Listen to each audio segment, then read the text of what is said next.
श्लोकल number पहिला और अध्याय भी पहिला। धृतराष्ट्र उवाच धर्मक्षेत्रे कुरुक्षेत्रे संवेता युयोत्सव मामका पांडवाश्चैव किम कुर्वत संजय। एक धृतराष्ट्र ने कहा, हे संजय, धर्मभूमि कुरुक्षेत्र में युद्ध की इच्छा से एकत्र हुए मेरे तथा पांडु के पुत्रों ने क्या किया। तात्पर्य भगवद गीता एक बहुपठित आस्तिक विज्ञान है जो गीता महात्म्य में सार रूप में दिया हुआ है। इसमें यह उल्लेख है कि मनुष्य को चाहिए कि वो श्री कृष्ण के भक्त की सहायता से संवीक्षण करते हुए भगवद गीता का अध्ययन करे और स्वार्थ प्रेरित व्याख्याओं के बिना उसे समझने का प्रयास करे। अर्जुन ने जिस प्रकार से साक्षात भगवान कृष्ण से गीता सुनी और उसका उपदेश ग्रहण किया, इस प्रकार की स्पष्ट अनुभूति का उदाहरण भगवद गीता में ही है। यदि उसी गुरु परंपरा से निजी स्वार्थ से प्रेरित हुए बिना किसी को भगवद गीता समझने का सौभाग्य प्राप्त हो तो वो समस्त वैदिक ज्ञान तथा विश्व के समस्त शास्त्रों के अध्ययन को पीछे छोड़ देता है। पाठक को भगवद गीता में न केवल अन्य शास्त्रों की सारी बातें मिलेंगी अपितु ऐसी बातें भी मिलेंगी जो अन्यत्र कहीं उपलब्ध नहीं है। यही गीता का विशिष्ट मानदंड है। स्वयं भगवान श्री कृष्ण द्वारा साक्षात उच्चरित होने के कारण ये पूर्ण आस्तिक विज्ञान है। महाभारत में वर्णित धृतराष्ट्र तथा संजय की वार्ताएं इस महान दर्शन के मूल सिद्धांत का कार्य करती हैं। माना जाता है कि इस दर्शन की प्रस्तुति कुरुक्षेत्र के युद्धस्थल में हुई, जो वैदिक युग से पवित्र तीर्थस्थल रहा है। इसका प्रवचन भगवान द्वारा मानव जाति के पथ प्रदर्शन हेतु तब किया गया जब वे इस लोक में स्वयं उपस्थित थे। धर्मक्षेत्र शब्द सार्थक है क्योंकि कुरुक्षेत्र के युद्धस्थल में अर्जुन के पक्ष में श्री भगवान स्वयं उपस्थित थे। कौरवों का पिता धृतराष्ट्र अपने पुत्रों की विजय की संभावना के विषय में अत्यधिक संदिग्ध था।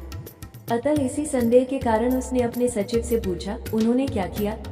वह आश्वस्त था कि उसके पुत्र तथा उसके छोटे भाई पांडु के पुत्र कुरुक्षेत्र की युद्धभूमि में निर्णयात्मक संग्राम के लिए एकत्र हुए हैं। फिर भी उसकी जिज्ञासा सार्थक है। वह नहीं चाहता था कि भाइयों में कोई समझौता हो, अतः वह युद्धभूमि में अपने पुत्रों की नियति, भाग्य, भावी के विषय में आश्वस्त होना चाह रहा था। चूंकि इस युद्ध को कुरुक्षेत्र में लड़ा जाना था, जिसका उल्लेख वेदों में स्वर्ग के निवासियों के लिए भी तीर्थस्थल के रूप में हुआ है, अतः धृतराष्ट्र अत्यंत भयभीत था कि इस पवित्र स्थल का युद्ध के परिणाम पर न जाने कैसा प्रभाव पड़े। उसे भली भांति ज्ञात था कि इसका प्रभाव अर्जुन तथा पांडु के अन्य पुत्रों पर अत्यंत अनुकूल पड़ेगा, क्योंकि स्वभाव से वे सभी पुण्यात्मा थे। संजय श्री व्यास का शिष्य था, अतः उनकी कृपा से संजय धृतराष्ट्र के कक्ष में बैठे बैठे कुरुक्षेत्र के युद्धस्थल का दर्शन कर सकता था। इसीलिए धृतराष्ट्र ने उससे युद्धस्थल की स्थिति के विषय में पूछा। पांडव तथा धृतराष्ट्र के पुत्र दोनों ही एक वंश से संबंधित हैं, किंतु यहाँ पर धृतराष्ट्र के वाक्य से उसके मनोभाव प्रकट होते हैं। उसने जानबूझकर अपने पुत्रों को कुरु कहा और पांडु के पुत्रों को वंश के उत्तराधिकार से विलग कर दिया। इस तरह पांडु के पुत्रों अर्थात अपने भतीजों के साथ धृतराष्ट्र की विशिष्ट मन स्थिति समझी जा सकती है।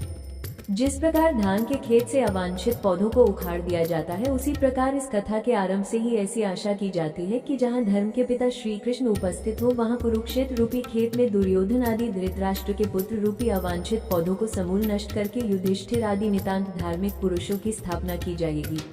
यहाँ धर्मक्षेत्र तथा कुरुक्षेत्र शब्दों की उनकी ऐतिहासिक तथा वैदिक महत्ता के अतिरिक्त यही सार्थकता है।